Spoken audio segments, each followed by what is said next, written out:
Hello and welcome to this little Spalluccipedia video.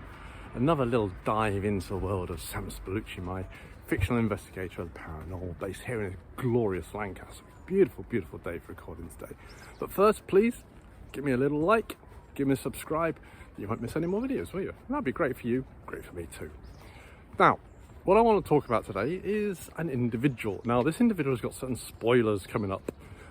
So if you've not read Sam Spallucci Bloodline, you might either want to turn off now or pop your fingers in your ears while I'm talking, and hopefully you won't be able to lip read. Because I want to talk about Burger Bob, and Burger Bob does feature quite heavily in Bloodline in certain respects. So, Bob, for those of you who don't know, is like a little informant sort of character for Sam. He sells his burgers down on Cheapside in Lancaster of varying qualities, varying types. And Sam, as well as going there for food, also goes there for lots of information. And Bob is very freely giving with both. We first come across him in Casebook, and he gives quite a bit more information in Ghost, talking about Malcolm Wallace. And then we have the whole scene with Boombox Betty in Shadows of Lancaster.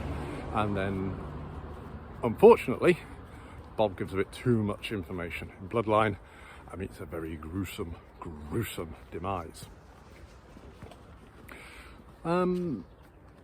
People say to me, or people rather ask me questions, how many of your characters are based on real people?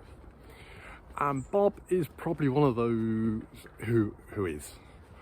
Quite often I write characters, and they're just, the odds and ends which have come out of some weird imagination of mine. But we can all recognise a Burger Bob in our town.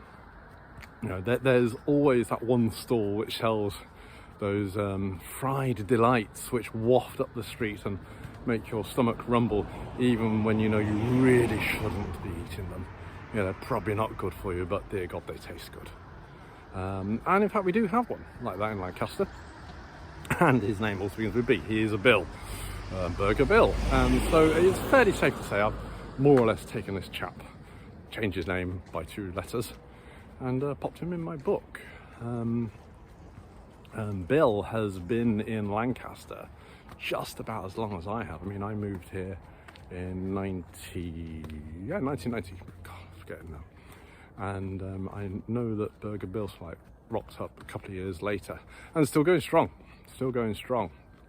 He's gone from having a little bike with a grill to something a little bit more substantial now down on the corner of Cheapside, just as my Burger Bob does.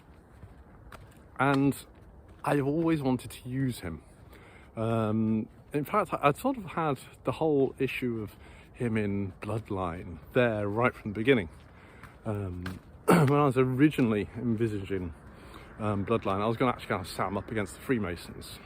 Very cliche for the 1990s. And Bob was going to fall foul of them because he was actually a member of the lodge and all that sort of business. And he died a different way, but he still met a sticky end because of giving information. So I was always going to have somebody like that. And I've always liked this idea of the detective going for their little informant. It's like Police Squad. Frank Drebin has the shoeshine guy. And I've always loved that. It's like just little bits of information they get from people. So yeah, Bob, basically on a real person. And it's one of those little characters I feel gives colour to the books because we can all associate with them. People say that quite a bit about my books, which is rather nice because it means I must be doing something right there. That they are full of characters they can recognise. Even if you're not seeing them personally, think, oh yes, I know it's like somebody like that.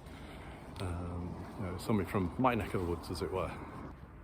For me, Bob sort of represents the normal person in Sam's world. He's your normal 9 to 5 sort of chap. He's got his little job, cooks his burgers, does his thing, probably goes home, got his family, whatever. He is not part of this supernatural world. I always feel it's very, very important to populate Sam's world with normal people. You're going to get ones who are sort of like on the fringe, like Uncle. Uncle knows there's supernatural there because he's seen it. But likes of Bob, he hears things, but it's just people talking, isn't it? It's like he never knew Betty was a witch, even though people were rambling on about it. He never knew that Hawkins was a werewolf, even though it's quite obvious. And he never suspected that there were werewolves in Lancaster. Lights again, spoilers, fingers in ears, Bex Mullen, who was his ultimate downfall. And I think basically I loved the idea of just putting these normal people into this supernatural world and seeing how they react differently to Sam. And unfortunately, as in Bob's case, they offered me a sticky end.